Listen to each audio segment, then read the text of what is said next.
Everyone. आज का जो हमारा टॉपिक रहेगा वो रहेगा आपका एल्डिहाइड और कीटोन से रिलेटेड। एल्डिहाइड एंड कीटोन, इसके हम एक बहुत ही इंपॉर्टेंट फीचर के बारे में पढ़ेंगे जिससे कि हमारी बहुत सारी नेम रिएक्शंस का इनिशिएटिव होता है, यानी वहां से हमारी बहुत सारे इंपॉर्टेंट नेम रिएक्शन या रीअरेंजमेंट में वो हमारे लिए हेल्पफुल रहता है। तो एल्डिहाइड और कीटोन्स, एल्डिहाइड ग्रुप आपका कौन सा होता है? CHO और कीटोन C+O, ये आपका एल्डिहाइड ग्रुप होता है और ये आपका कीटोन। एल्डिहाइड और कीटोन जब भी हम नॉर्मली पढ़ते हैं तो इसकी एक बेसिक रिएक्शन हम हमेशा पढ़ते हैं। इन दोनों की एक बेसिक कॉमन रिएक्शन होती है, वो होती है आपकी nucleophilic addition reaction. Nucleophilic addition reaction. Nucleophilic addition reaction basically होता क्या है कि इन दोनों के पास कार्बोनिल ग्रुप है। अगर मैं एल्डिहाइड की बात करूं तो एल्डिहाइड है हमारे पास, अगर मैं इस फंक्शनल ग्रुप को ओपन करके लिखती हूं तो ये क्या है? C+O with hydrogen and alkyl group. अगर मैं कीटोन की बात करूं तो हमारे पास कार्बोनिल ग्रुप है C+O और दोनों तरफ इसकी क्या होती है? एल्काइल चेन होती है। तो इन दोनों के पास जो कार्बोनिल ग्रुप होता है उस कार्बोनिल ग्रुप में क्या होता है, इस यहाँ पर कार्बन ऑक्सीजन का जो पाई बॉन्ड है उसका नेचर रहता है पोलर और इसका नेचर पोलर रहता है। इसका रीजन क्या है? पोलर नेचर का मतलब क्या है कि यहाँ पर कार्बन पर हमेशा पार्शियल पॉजिटिव चार्ज और ऑक्सीजन पर पार्शियल नेगेटिव चार्ज होगा, तभी ये नेचर पोलर होगा। सिमिलरली यहाँ पर भी ऐसे ही, इस पर पार्शियल पॉजिटिव चार्ज, इस पर पार्शियल नेगेटिव चार्ज। होता क्या है कि यहाँ पर कार्बन और ऑक्सीजन में, ऑक्सीजन आपका क्या है? हाईली इलेक्ट्रोनेगेटिव एटम है, तो इसकी इलेक्ट्रोनेगेटिविटी ज्यादा होने की वजह से ये यहाँ पर जो इलेक्ट्रॉन क्लाउड है, पाई इलेक्ट्रॉन क्लाउड है, उसे क्या करेगा? अपनी तरफ अट्रैक्ट करेगा। Electronegativity that means tendency to attract the shared pair of electron towards itself. तो दैट मींस यहाँ पर जो शेयर्ड पेयर है, जो पाई इलेक्ट्रॉन क्लाउड है, ऑक्सीजन उसे अपनी तरफ खींचेगा तो यहाँ पर ज्यादा इलेक्ट्रॉन डेंसिटी हो जाएगी। यहाँ पर ज्यादा इलेक्ट्रॉन डेंसिटी होने की वजह से यहाँ पर इलेक्ट्रॉन डेफिशिएंसी क्रिएट हो जाएगी। तो यहाँ पर इलेक्ट्रॉन डेफिशिएंसी होने की वजह से कार्बन पर रहता है पार्शियल पॉजिटिव चार्ज और ऑक्सीजन पर रहता है पार्शियल नेगेटिव चार्ज। तो जब हमारे पास यहाँ पर एक इलेक्ट्रॉन डेफिशिएंट सेंटर है, तो इलेक्ट्रॉन डेफिशिएंट सेंटर है तो यहाँ पर electron rich species easily attack कर सकती हैं। तो इलेक्ट्रॉन रिच स्पीसीज हमारे पास क्या होती हैं? न्यूक्लियोफाइल। तो न्यूक्लियोफाइल क्या करते हैं? इस पर अटैक करते हैं। तो इसीलिए तो ये दोनों ही फंक्शनल ग्रुप में सेम कॉमन फीचर रहेगा ये हमारा। तो आपके न्यूक्लियोफाइल क्या होंगे यहाँ पर, यानी इलेक्ट्रॉन डेफिशिएंट कार्बन सेंटर पर electron deficient carbonyl carbon centre पर अटैक करेंगे, जिसकी वजह से जो रिएक्शन होती है वो हमारी क्या होती है? Nucleophilic addition reaction. ये तो वो हाँ जी, तो ये हमारी होंगी न्यूक्लियोफिलिक एडिशन रिएक्शन। तो ये तो हमारा वो कॉमन रिएक्शंस हैं जो जब भी आप एल्डिहाइड और कीटोन के बारे में पढ़ोगे तो बेसिकली ये रिएक्शंस आप पढ़ते ही पढ़ते हो। इसके अलावा भी कुछ रिएक्शंस हैं जिन्हें हम आज मेन फोकस में रखने वाले हैं, जिनके बारे में हम डिस्कस करने वाले हैं। उसका रीजन आपका कार्बोनिल कार्बन नहीं होता। कार्बोनिल कार्बन का सेंटर इलेक्ट्रॉन डेफिशिएंट होने की वजह से इनकी रिएक्टिविटी बहुत हाई होती है कार्बोनिल कार्बन पर इसके अलावा भी एक इंपॉर्टेंट फीचर है जो हमें आज डिस्कस करना है आपका एल्डिहाइड और कीटोन के बारे में। वो क्या है कि एल्डिहाइड और कीटोन का अल्फा हाइड्रोजन हाईली एसिडिक होता है। एल्डिहाइड और कीटोन का अल्फा हाइड्रोजन हाईली एसिडिक होता है, जिसकी वजह से ये एक different variety of reaction show करता है। यानी न्यूक्लियोफिलिक एडिशन रिएक्शन के अलावा भी ये कुछ स्पेसिफिक रिएक्शन शो करता है जो कि इंपॉर्टेंट ऑर्गेनिक सिंथेसिस में भी इन्वॉल्व होती हैं। तो हमें सबसे पहले तो उसका रीजन क्या है? उसका रीजन है अल्फा हाइड्रोजन का हाईली एसिडिक होना। तो यहाँ पर हमने बात की अल्फा हाइड्रोजन के बारे में, उसके एसिडिक होने के बारे में। तो हमें सबसे पहले क्या पता होना चाहिए? हमारा फर्स्ट पॉइंट ये होना चाहिए कि हमें पता हो कि अल्फा हाइड्रोजन से हमारा क्या मतलब है। और दूसरा हम कह रहे हैं कि अल्फा हाइड्रोजन कैसा है? Acidic. Acidic that means easily the form of H positive, यानी H पॉजिटिव की फॉर्म में वो आसानी से बाहर निकल जाएगा। एसिडिक होने का मतलब यही होता है। तो अगर कोई हाइड्रोजन है और वो एसिडिक है, दैट मीन्स वो H पॉजिटिव की फॉर्म में बाहर निकल रहा है, तो हमें उसका रीजन पता होना चाहिए कि रीजन हमें पता होना चाहिए, reason that means why alpha hydrogen is acidic in case of aldehydes and ketones, कि एल्डिहाइड्स और कीटोन के केस में अल्फा हाइड्रोजन होता क्या है। और जब हमें ये पता चल जाएगा कि अल्फा हाइड्रोजन होता क्या है, तो हम कह रहे हैं कि भाई वो है एसिडिक, तो हमें ये पता होना चाहिए कि वो एसिडिक क्यों है। तो हम ये पॉइंट्स डिस्कस करेंगे एक एक करके। सबसे पहले हम यही बात करेंगे कि आपका अल्फा हाइड्रोजन होता क्या है, और उसके बाद हम ये देखेंगे कि अगर अल्फा हाइड्रोजन एसिडिक होता है तो उसका एसिडिक होने का रीजन क्या है। एक एक करके स्टार्ट करते हैं। सबसे पहले हम बात करेंगे अल्फा हाइड्रोजन के बारे में। हाँ जी, अल्फा हाइड्रोजन क्या होता है? अल्फा हाइड्रोजन होता है जो आपके अल्फा कार्बन पर अटैच हो, वो आपका क्या होगा? Alpha hydrogen. अब अल्फा कार्बन क्या होता है? अल्फा कार्बन होता है कि जो आपका कार्बोनिल ग्रुप है, यहाँ पर कार्बोनिल ग्रुप के एडजेसेंट पोजीशन पर, कार्बोनिल ग्रुप के एडजेसेंट पोजीशन पर, कार्बोनिल ग्रुप के एडजेसेंट पोजीशन पर जो कार्बन अटैच होता है, हम उसे अल्फा कार्बन बोलते हैं। उससे जो नेक्स्ट वाला होगा उसे बीटा बोलेंगे, जो नेक्स्ट वाला होगा उसे गामा बोलेंगे। तो ये कार्बोनिल ग्रुप है आपका। कार्बन कितने बॉन्ड बनाता है? 4 बॉन्ड बनाता है। 2 उसके ऑलरेडी ऑक्सीजन के साथ बने हुए हैं, एक उसका इस तरफ बन गया, एक उसका उस दूसरी तरफ बनेगा। तो दूसरी तरफ वाला भी, अगर मैं इस कार्बोनिल कार्बन की बात करूं तो इसके एडजेसेंट में 2 कार्बन हैं। एक तो ये वाला कार्बन, ये भी एडजेसेंट है, ये वाला कार्बन, ये भी एडजेसेंट है। तो बेसिकली ये दोनों के दोनों क्या हैं? एडजेसेंट कार्बन है।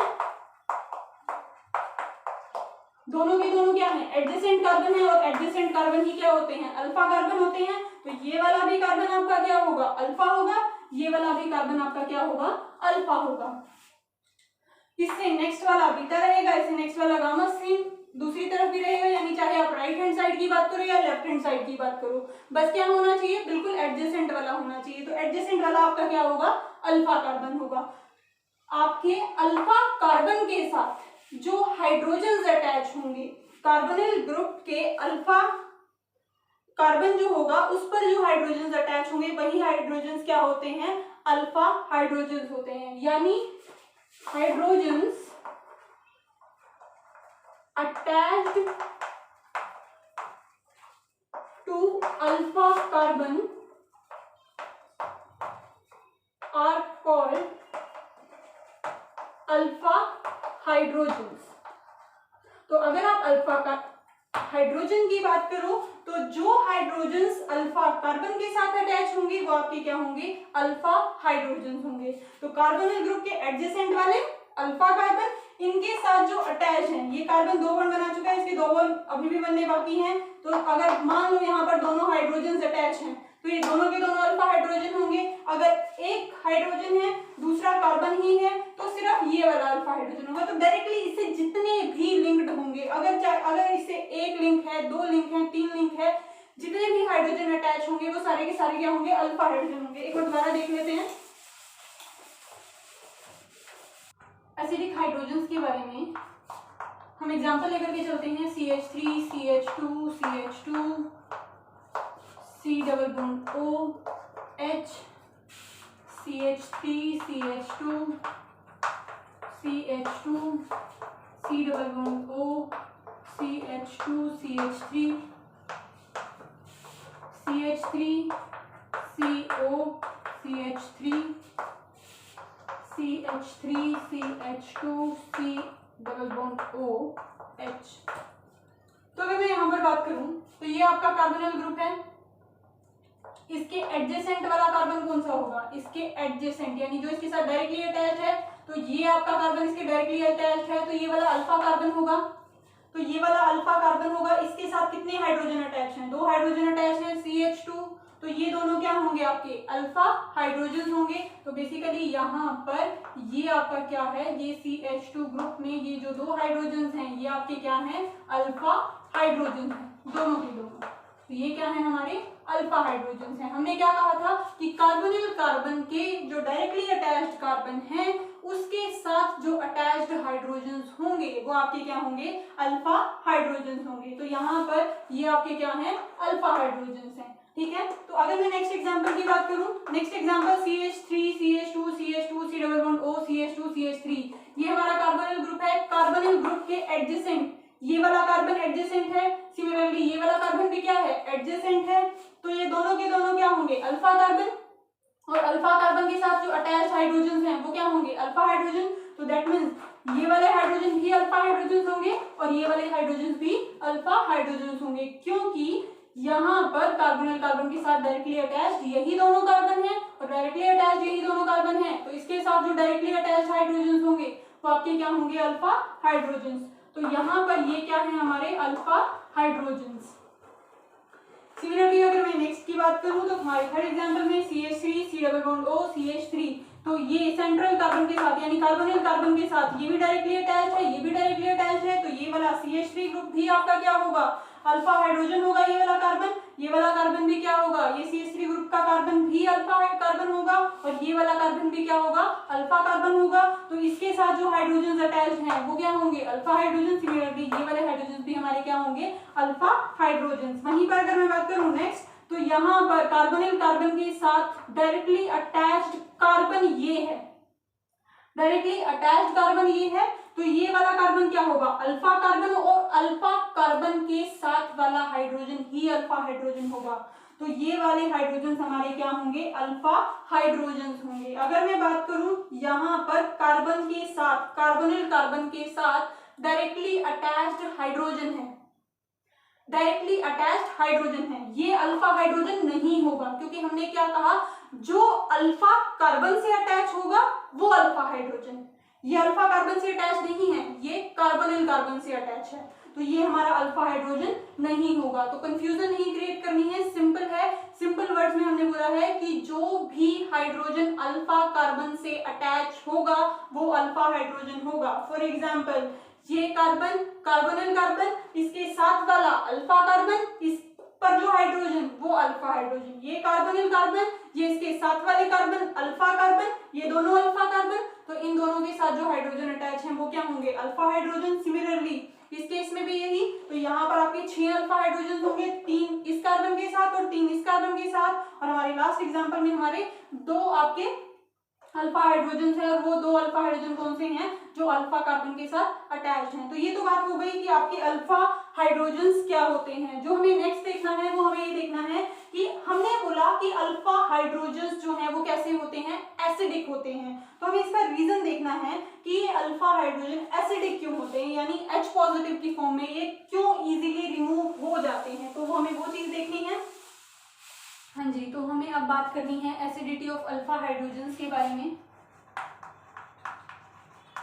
एसिडिटी ऑफ अल्फा हाइड्रोजन्स, तो हम बेसिकली हमें ये बात करनी है कि आपके जो अल्फा हाइड्रोजन्स होते हैं, तो अल्फा हाइड्रोजन आपके क्या होते हैं, कार्बोनिल कार्बन के साथ जो डायरेक्टली अटैच कार्बन है वो तो अल्फा कार्बन, और वहां पर जो हाइड्रोजन है वो क्या होगा, आपका अल्फा हाइड्रोजन। बाकी कौन से ग्रुप्स अटैच हैं कोई फर्क नहीं पड़ता, हमें सिर्फ अपने अल्फा हाइड्रोजन से मतलब है। ये भी अल्फा हाइड्रोजन हो सकते हैं और हो सकता है ये कार्बन चेन भी हो। तो ये है आपका अल्फा हाइड्रोजन। हमें बात करनी है कि आपका अल्फा हाइड्रोजन एसिडिक क्यों है। हम इसकी एसिडिटी के बारे में बात कर रहे हैं, यानी कि ये H पॉजिटिव की फॉर्म में इजीली रिमूव क्यों हो जाता है। तो इसके लिए कोई ना कोई रीजन होगा, तो हमें वही रीजन की बात करनी है। बेसिकली रीजन होता क्या है इसका, कि ये जो आपका अल्फा कार्बन है, ये जो आपका अल्फा कार्बन है,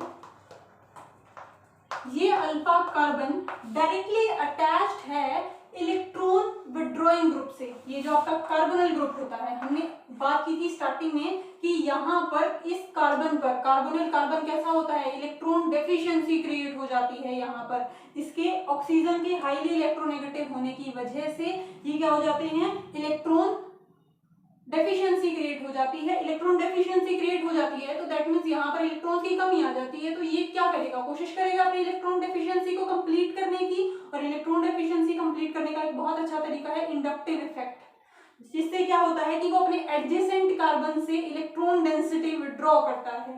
तो ये क्या करेगा, ये इलेक्ट्रॉन डेंसिटी विड्रॉ करेगा। तो ये बेसिकली इसका नेचर कैसा हो गया, इलेक्ट्रॉन विड्रॉइंग हो गया। तो आपका जो कार्बोनिल ग्रुप है उसका नेचर कैसा होता है, इलेक्ट्रॉन विड्रॉइंग। तो ये कैसा है, इलेक्ट्रॉन विड्रॉइंग ग्रुप है, इलेक्ट्रॉन विड्रॉइंग ग्रुप है ये। ध्यान से समझिएगा ये पॉइंट्स। तो कार्बोनिल कार्बन के यानी कार्बोनिल ग्रुप के इलेक्ट्रॉन विड्रॉइंग होने की वजह से ये क्या करेगा, अपने पड़ोसी, अपने साथ वाले कार्बन कार्बन बॉन्ड से, क्योंकि इलेक्ट्रॉन डेंसिटी यहाँ पर भी है, तो अगर हम समझें तो ये बॉन्ड जो है इलेक्ट्रॉन डेंसिटी है, ये बॉन्ड भी क्या है, इलेक्ट्रॉन डेंसिटी है। ऑक्सीजन ने क्या किया, इलेक्ट्रॉन डेंसिटी को अपनी तरफ खींचा, तो इसके पास हो गई इलेक्ट्रॉन डेफिशिएंसी, तो इस पर पार्शियल पॉजिटिव चार्ज आ गया। तो ये क्या करेगा, ये कार्बन कार्बन बॉन्ड से इलेक्ट्रॉन डेंसिटी को अपनी तरफ अट्रैक्ट करेगा। तो जो अभी तक यहाँ पर इलेक्ट्रॉन डेफिशिएंसी थी, अब वो इलेक्ट्रॉन डेफिशिएंसी कहाँ क्रिएट हो गई, इस कार्बन पर। जब भी किसी के पास इलेक्ट्रॉन डेफिशिएंसी क्रिएट होगी तो वो अपनी इलेक्ट्रॉन डेफिशिएंसी को कंप्लीट करने की कोशिश करेगा। पहली कोशिश की इस कार्बोनिल कार्बन ने अपने और अल्फा कार्बन के बीच में जो बॉन्ड था वहां से इलेक्ट्रॉन डेंसिटी को विड्रॉ करना स्टार्ट किया इंडक्टिव इफेक्ट से, जिसे आप रिप्रेजेंट करते हो इस तरह से। तो बेसिकली यहाँ पर ये इलेक्ट्रॉन डेंसिटी विड्रॉ करना स्टार्ट करेगा। इलेक्ट्रॉन डेंसिटी विड्रॉ करना स्टार्ट किया तो यहाँ पर जो इलेक्ट्रॉन डेंसिटी थी वो कम होने लग गई। तो यहाँ पर इलेक्ट्रॉन डेंसिटी कम होने लगी, तो अब ये क्या करेगा, ये अपने साथ वाले बॉन्ड से लेगा। तो यहाँ पर ये इसके साथ वाला बॉन्ड है, ये इलेक्ट्रॉन डेंसिटी यहाँ से विड्रॉ करेगा, तो इलेक्ट्रॉन डेंसिटी यहाँ से विड्रॉ करेगा। तो अब हाइड्रोजन और कार्बन की जो बॉन्ड है वो क्या हो जाएगा, वीक हो जाएगा। इनके बीच में जो फोर्स ऑफ अट्रैक्शन था वो कम हो जाएगा। तो यहाँ पर कार्बन हाइड्रोजन का फोर्स ऑफ अट्रैक्शन कम होना यानी उसका इजीली ब्रेक डाउन होना। तो ये क्या होगा, इजीली किसी भी स्ट्रॉन्ग बेस के प्रेजेंस में, इजीली स्ट्रॉन्ग बेस के प्रेजेंस में क्या हो जाएगा, H पॉजिटिव की फॉर्म में रिमूव हो जाएगा। तो H पॉजिटिव की फॉर्म में रिमूव हो जाएगा तो इसका नेचर कैसा हो गया, एसिडिक। तो हमने रीजन डिस्कस किया, हमने बात की कि इसका नेचर जो है वो एसिडिक क्यों होता है। तो इसका नेचर एसिडिक क्यों होता है, क्योंकि यहाँ पर अटैच है कार्बोनिल कार्बन जिसका नेचर कैसा है, इलेक्ट्रॉन विड्रॉइंग। तो ये एक इलेक्ट्रॉन विड्रॉइंग ग्रुप है जो कि कार्बन कार्बन बॉन्ड से इलेक्ट्रॉन डेंसिटी विड्रॉ करेगा, जिसकी वजह से अल्फा कार्बन इलेक्ट्रॉन डेफिशिएंट हो जाएगा। तो जब अल्फा कार्बन आपका इलेक्ट्रॉन डेफिशिएंट हो जाएगा तो वो इलेक्ट्रॉन डेंसिटी विड्रॉ कहाँ से करेगा, कार्बन हाइड्रोजन बॉन्ड से, जिसकी वजह से आपका कार्बन हाइड्रोजन बॉन्ड जो है वो वीक हो जाएगा और इजीली किसी भी स्ट्रॉन्ग बेस की प्रेजेंस में आपका जो हाइड्रोजन है वो इजीली रिमूव हो जाएगा। तो बेसिकली रीजन क्या है, कार्बन हाइड्रोजन बॉन्ड का वीक होना। और कार्बन हाइड्रोजन बॉन्ड का वीक होने का रीजन क्या है, कार्बन हाइड्रोजन के बॉन्ड के वीक होने का रीजन है कार्बन कार्बन बॉन्ड से इलेक्ट्रॉन डेंसिटी का विड्रॉ करना, जो कि किसने की है, इलेक्ट्रॉन विड्रॉइंग ग्रुप यानी कि आपके कार्बोनिल ग्रुप ने की है, जिसकी वजह से आपका क्या हुआ है, हाइड्रोजन जो है वो आपका क्या हुआ है, एसिडिक हुआ है। तो ये रीजन था आपके हाइड्रोजन के रिमूव होने का। एक और रीजन होता है जो इस पॉइंट को जस्टिफाई करता है, यानी इसके एसिडिक होने को, हाइड्रोजन के एसिडिक होने को जस्टिफाई करता है, वो रीजन भी हम डिस्कस करेंगे। तो ये तो था एक रीजन कि ये इजीली रिमूव क्यों हो जाता है, ये क्योंकि इसका बॉन्ड वीक हो गया। ठीक है, तो अब हम डिस्कस करेंगे कि जब ये हाइड्रोजन रिमूव हो जाएगा उसके बाद क्या उसके बाद अब जब ये H पॉजिटिव की फॉर्म में रिमूव होगा, तो अगर मैं कहूँ ये H पॉजिटिव की फॉर्म में रिमूव हो गया, तो H पॉजिटिव की फॉर्म में रिमूव हो गया तो कार्बन पर क्या आ जाएगा, नेगेटिव चार्ज। कार्बन पर नेगेटिव चार्ज का आना यानी यहाँ पर एक कार्बो एनायन की फॉर्मेशन होना, कार्बो एनायन की फॉर्मेशन होना यानी कि चार्ज स्पीसीज की फॉर्मेशन होना। और हमें पता है कि जो आपकी चार्ज स्पीसीज हैं वो स्टेबल नहीं होती हैं। तो जब चार्ज स्पीसीज स्टेबल नहीं होती हैं तो क्या ये अपने हाइड्रोजन को जाने देगा या नहीं जाने देगा, अगर जाने देगा तो उसके बाद ये कैसे सर्वाइव करेगा, यानी ये स्टेबल कैसे होगा। तो वही रीजन है कि जो हमें अभी डिस्कस करना है। तो वही हमारा नेक्स्ट पॉइंट रहेगा। हाँ जी, तो आपका जो कार्बोनिल कार्बन है उसके साथ जो आपका अल्फा हाइड्रोजन है, अगर किसी बेस की प्रेजेंस में रिएक्शन होती है, हमें पता है कि बेस की प्रेजेंस में जब रिएक्शन होगी तो बेस क्या करेगा, यहाँ पर एक एसिडिक हाइड्रोजन है तो सबसे पहला काम वही होगा कि ये हाइड्रोजन को एब्स्ट्रैक्ट कर लेगा। तो ये बेस क्या करेगा, हाइड्रोजन को एब्स्ट्रैक्ट कर लेगा। तो हमारे पास यहाँ क्या बन जाता है, carbonyl carbon as it is,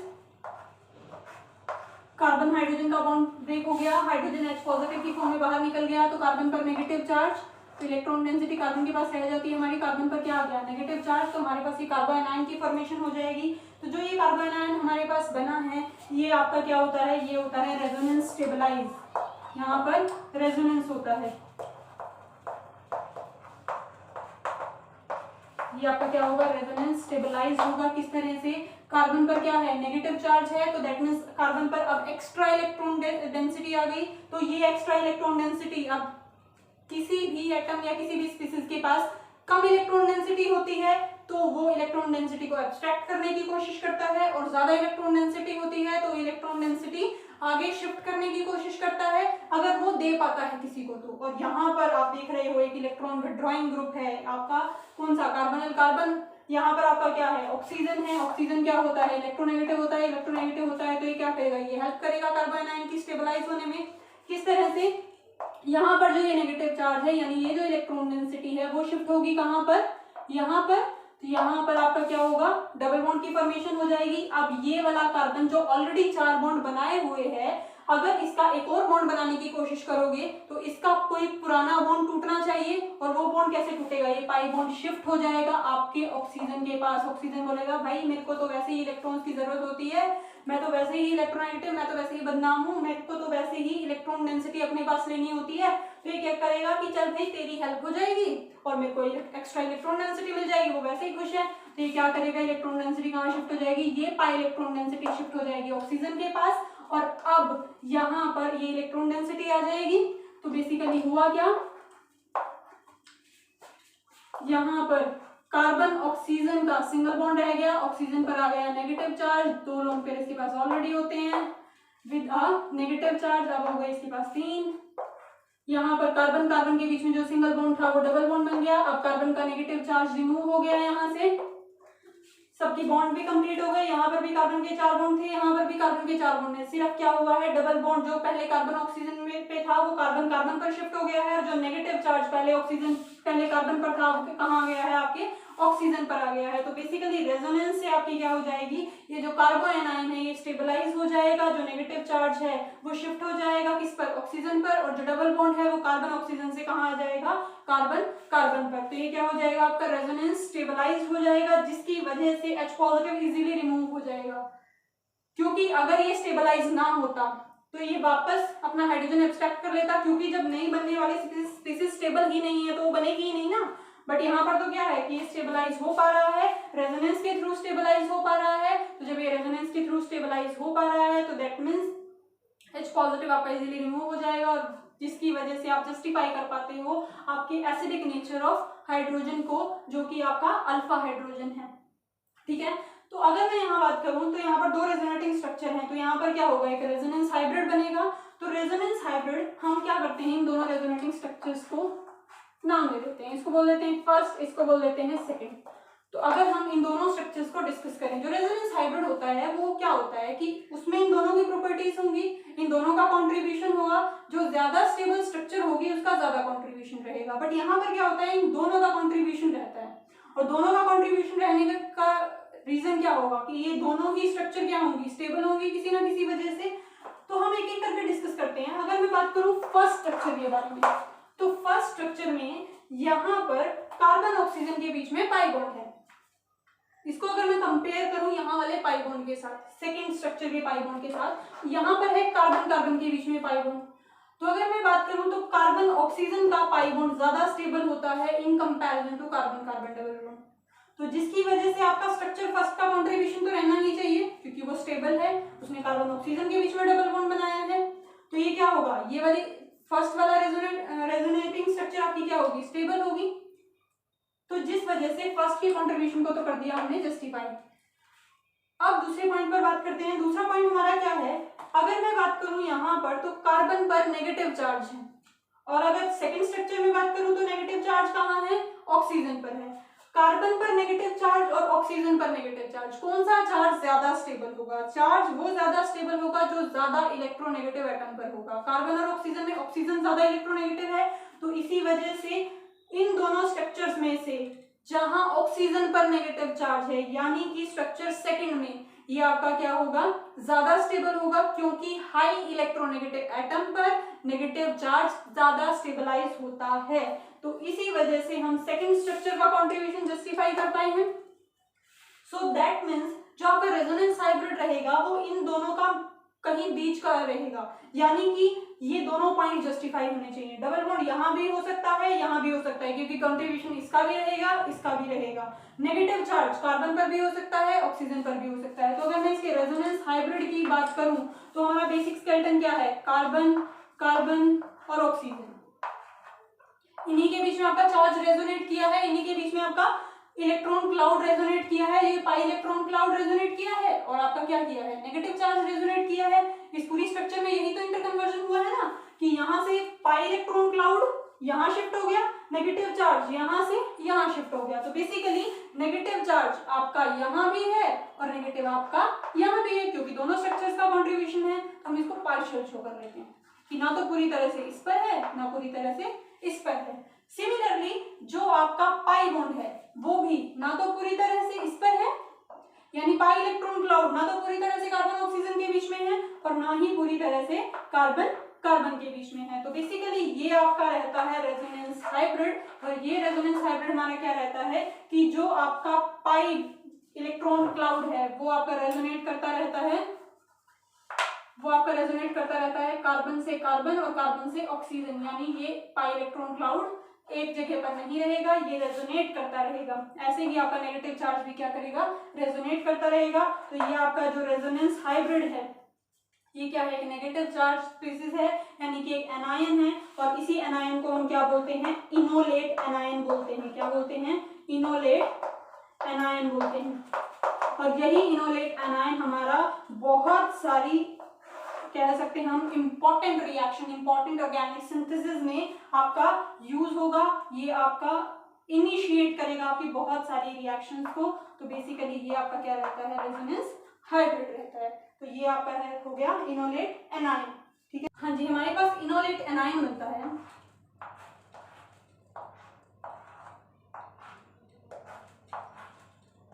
ये होता है हमारा इनोलेट एनायन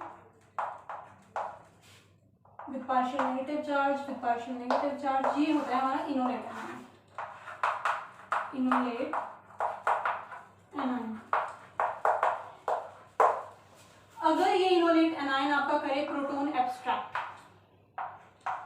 अगर प्रोटॉन एब्स्ट्रैक्ट करता है तो यहाँ पर दो केस बन सकते हैं। क्यों, क्योंकि दो पोजीशंस पर नेगेटिव चार्ज है, तो H पॉजिटिव दोनों में से कोई भी यहाँ पर ये आपका कार्बन सेंटर भी कैप्चर कर सकता है आपके प्रोटॉन को, ऑक्सीजन सेंटर भी कैप्चर कर सकता है। तो एक एक करके हम ये दोनों डिस्कस करेंगे कि जब ये आपकी इनोलेट एनायन प्रोटॉन कैप्चर करेगा, तो अगर आपका यहाँ कैप्चर हो जाता है तो दैट मीन्स ये यहाँ पर एब्स्ट्रैक्ट हो जाएगा, तो ऑक्सीजन और हाइड्रोजन के बीच में बॉन्ड फॉर्मेशन हो जाएगी, ऑक्सीजन और हाइड्रोजन के बीच में बॉन्ड फॉर्मेशन हो जाएगी। और जो ये डबल बॉन्ड है ये कहाँ शिफ्ट हो जाएगा, कार्बन कार्बन के बीच में शिफ्ट हो जाएगा। तो ये बना हमारे पास।